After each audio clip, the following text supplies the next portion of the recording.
रेगिस्तान की रोशनी। विशाल रेगिस्तान के मध्य में, जहां रेत के टीले सोते हुए दिग्गजों की तरह उठते और गिरते थे, वहां एक नखलिस्तान था जिसके बारे में बहुत कम लोगों को पता है।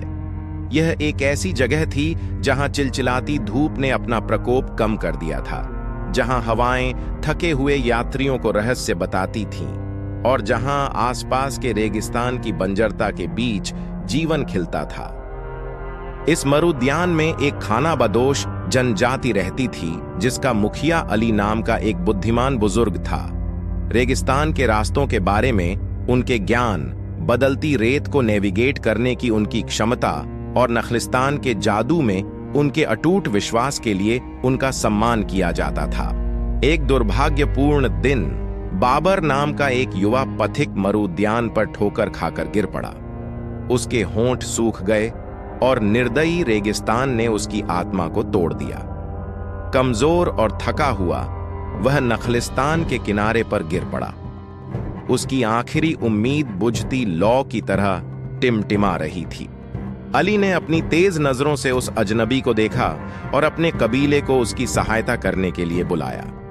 उन्होंने बाबर को आश्रय, पानी और अपने आतिथ्य की गर्माहट प्रदान करते हुए उसकी देखभाल की और उसे स्वस्थ कर दिया। जैसे ही बाबर ने अपनी ताकत वापस हासिल की, वह नखलिस्तान की सुंदरता और जनजाति के जीवन के तरीके से मंत्रमुग्ध हो गया।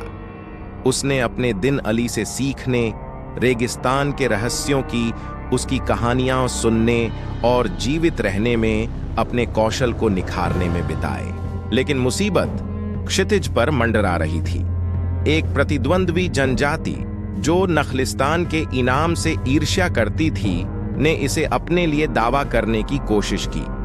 उन्होंने अली को चकमा देकर एक भयानक हमला किया।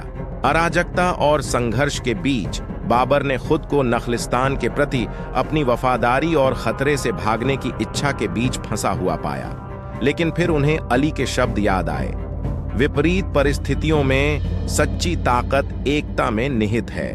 नए संकल्प के साथ बाबर ने अली और उसके कबीले के साथ मिलकर साहस और चालाकी के साथ अपने हमलावरों के खिलाफ लड़ाई लड़ी।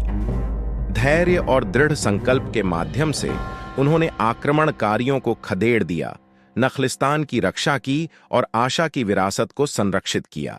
युद्ध के बाद बाबर अपने नए परिवार के बीच तनकर खड़ा था।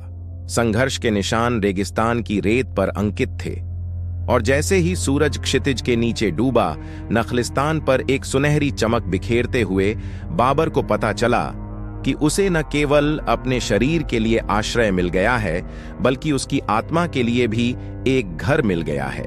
रेगिस्तान के बीचों बीच हिलती रेत और अनवरत सूरज के बीच आशा का एक नखलिस्तान खिल गया, एक अभयारण्य जहां अजनबी रिश्तेदार बन गए, जहां प्रतिकूलता ने ताकत के बंधन बनाए और जहां सभी बाधाओं के बावजूद लचीलेपन की भावना पनपी। और इस प्रकार मरुद्यान की कथा हवाओं द्वारा फुसफुसाते हुए सहन की गई और उन लोगों द्वारा संजोई गई जो इसके आलिंगन में सांत्वना चाहते थे।